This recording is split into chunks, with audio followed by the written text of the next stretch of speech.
สวัสดีนะครับผมอยู่กับผมนะครับแค่แซงแงวันนี้นะครับก็พามาดูนะครับช่างศาสตร์นะครับช่างศาสตร์จับเสียมนะครับผมนี่เสียมตัวนี้นะครับ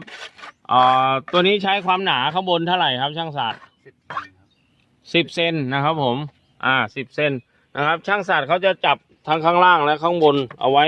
ลักษณะแบบนี้นะครับนี่ครับตัวนี้วิธีการป้ายเสานะครับก็จะป้ายทิ้งไว้แบบนี้นะครับถามว่าเอาระดับมาจากไหนนี่นะครับ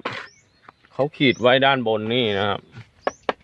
นี่ลักษณะนี่เขาขีดแบบนี้นะครับแล้วก็เอาปลายสามเหลี่ยมนะครับมาถึงเอาปลายสามเหลี่ยมมาทาบให้ตรงรอยขีดนะครับก็จะได้ความกว้างของเสาใช่ไหมช่างใช่ครับนี่ครับก็ง่ายๆนะครับก็เอาปูนป้ายแบบนี้เลยนี่นะครับสำหรับคนที่ไม่รู้หรือคนที่ทำไม่เป็นนะครับก็แค่แค่เอามาให้ดูนะครับป้ายไม่ยากครับนี่ครับ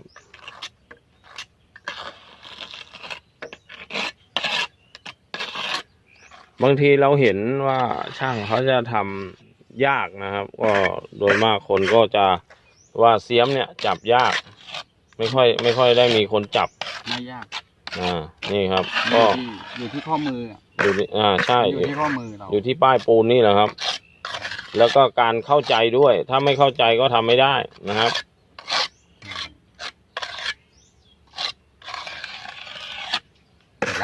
นี่ครับผมแค่นี้นะครับ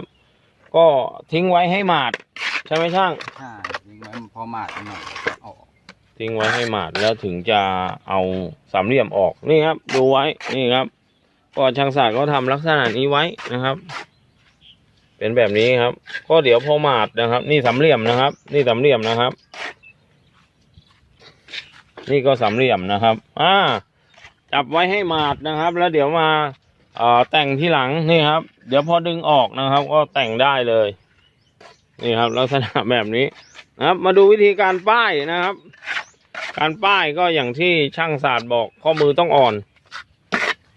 นะครับอันนี้บอกสำหรับคนที่ไม่รู้นะครับคนที่คิดอยากจะลองทำก็ทำได้นะครับเพราะว่าอันนี้นะครับช่างศาสตร์จะวัดระดับนะครับเอาจากข้างบนนะครับก็10 นิ้ว10 เซน10 เซนความกว้างของหน้าด้านนี้นะครับก็จะระดับเดียวกันโดยการทำยังไงช่างขึงเชือกนะครับผมเพราะว่าจับล่างจับบนเสร็จมันก็ทำอะไรง่ายหมดพอจับล่างจับบนเสร็จก็จะมาตั้งเสาแบบนี้ง่ายนะครับผมง่ายกว่าใช่ไหมช่างใช่นี่ก็ทำไปพร้อมกัน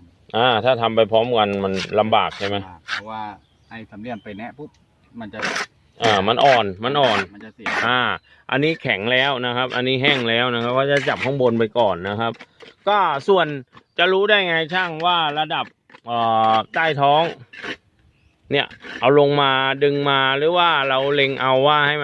มันผ่านมันดีตั้งแต่เราทำทับหลังไงตั้งแต่เราเททับหลังถ้าเราเททับหลังตรงเราก็จะจับดิ้นได้ง่ายเพราะไม่ต้องหนามาก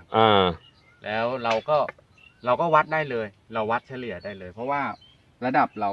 ตั้งแต่ก่ออิฐมาเราได้ระดับทั้งหมดมาแล้วมันจะทำอะไรได้ง่ายหมดเราไม่จำเป็นต้องมาถ่ายระดับใหม่แล้วว่างานเรียบๆเหมือนก็ว่าเอาแค่สูงกว่าที่เราเทนิดเดียวก็จะใส่ปูนน้อยนะครับนี่ลักษณะก็จะเป็นแบบนี้นะครับข้างบนนะครับก็จับแล้วนะครับแต่อีกด้านหนึ่งนะครับอีกด้านหนึ่งยังไม่ได้จับนะครับสำหรับอีกด้านหนึ่งยังไม่ได้จับนะครับก็จะเป็นลักษณะแบบนี้นะครับตัวนี้นะครับทำให้แข็งก่อนเพื่อที่จะมาตั้งเสาแบบนี้นะครับ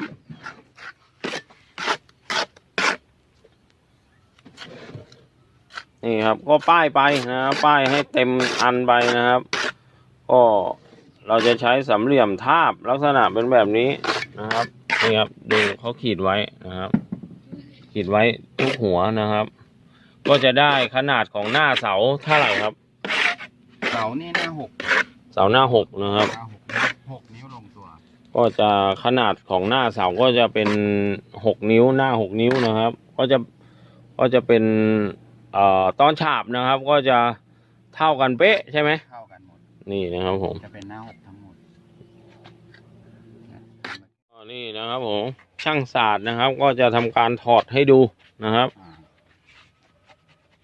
นี่ครับ ค่อยๆ อันนี้ ขยับ อันนี้หมาดแล้วใช่ไหมครับ มาเนี่ยค่อยๆขยับ นี่นะครับผมโว้วสวยงามนะครับ เสร็จ นี่ขนาดค่อยๆขยับนะครับ ด้านนี้ก็ได้แล้วนะครับ ด้านในก็ได้แล้วนะครับ นี่เป็นแบบนี้นะครับ คมมากนะครับผม ก็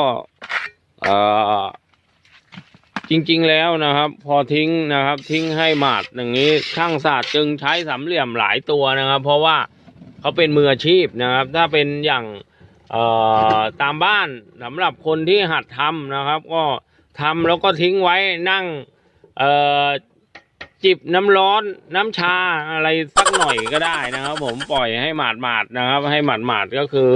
นี่ครับแบบกดไม่ค่อยลงนะครับ แล้วก็ทำการดึงอย่างช่างศาสตร์เมื่อกี้นะครับ ขยับดึงขึ้นบนนะครับ อย่าดึงออกข้างๆนะครับ ถ้าดึงออกข้างๆจะเป็นยังไงช่าง ดึงออกช่างพังหมดเลย พังหมดเลยเริ่มใหม่นะครับ นี่ครับ ต้องดึงแต่แนวตรงอย่างเดียว ต้องดึงตามแนวเขานะครับ นี่ครับผม ก็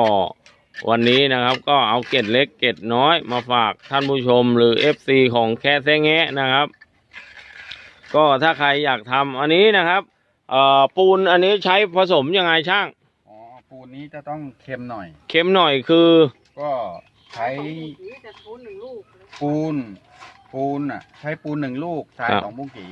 ทรายละเอียด ทรายละเอียด ทรายละเอียดนะครับ ผม2 มุ้งกี่ปูน1 ลูกนะครับ ก็จะใช้เค็มๆหน่อยช่างบอกนะครับ ถ้าบางคนชอบจืดไม่อยากให้มันแตกไม่อยากให้มันแตกนี้ก็ใช้มากทรายนิดนึง อ๋อใช้ทรายเยอะหน่อยโอเคนะครับ อันนี้ก็เป็นสูตรและเทคนิคจากช่างศาสตร์นะครับ นี่ครับมาดูวิธีดึงปึ๊ดนี่นะครับผมขยับขึ้นขยับลงเรียบร้อยนะครับ ผมนี่แบบนี้นะครับ ตรงเป๊ะนะครับนี่ผมหันให้ดูว่าแนวที่เราได้เหลี่ยมออกมานะครับ สวยนะครับผมแบบนี้เลยนะครับ ก็โดยการจับข้างล่างข้างบนนี่นะครับขึงเชือกเหมือนก่ออิฐนะครับขึงเชือกยาวนะครับ วิธีการจับล่างบนนี้นะครับ ก็เหมือนกับข้างล่างนะครับ ข้างล่างก็จับออกมาล่างบนเหมือนกันนะครับ ข้างล่างตัวนี้นะครับ ยิงเอ็นยาวระดับที่วัดจากข้างบนหรือเปล่าช่าง ใช่ระดับวัดมาจากข้างบน ไม่ใช่ข้างบนเสียมบนกับเสียมล่างเนี่ยเท่ากันไหม เสียมบนกับเสียมล่างเท่ากัน นี่นะครับผมก็ ช่องเนี้ยระยะช่องมันจะเท่ากันหมด นี่ครับ เสียมกับขอบเสียมนะ นี่ครับผมก็ต้องวัดให้เท่ากันนะครับ ต้องวัดให้เท่ากันนะครับ ด้านล่างกับด้านบนนะครับ มันจะ1.40 เมตรระยะสูงความสูงเนี่ย1.40 ความสูงของขอบในเนี่ย1.40 โอเคนะครับผมนี่ก็ได้ความรู้กันไปนะครับผมก็ต้องขอบคุณช่างศาสตร์ด้วยนะครับ ก็ช่างศาสตร์นะครับ ก็จะรับงานทั่วนะครับ ก็ต้องดูด้วยว่าว่างหรือเปล่าใช่ไหมช่าง ใช่ครับ โอเคนะครับ ก็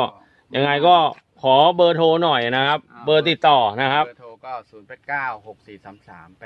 ครับ โอเคนะครับผมขอบคุณช่างศาสตร์นะครับ ผมก็ใครสนใจงานหรือไม่จ้างโทรมาปรึกษาก็ได้ใช่ไหมช่าง ได้ครับ นี่นะครับ ยินดีให้คำปรึกษานะครับผมก็นี่นะครับ ช่างศาสตร์บอกว่าสามารถแนะนำให้ได้สำหรับคนที่อยากจะทำเป็นนะครับ ก็ไม่มีอะไรมากนะครับคลิปนี้นะครับแค่แซงแงะก็เอาความรู้มาฝากนะครับ ผมเอามาแบ่งปัน FC แค่แซงแงะหรือว่าผู้ชมของแค่แซงแงะนะครับผมก็คลิปนี้นะครับ ก็อย่าลืมช่วยกดซับสไครต์กดไลค์กดแชร์ให้แซงแงะด้วยนะครับผมก็คลิปนี้ลาไปก่อนสวัสดีครับ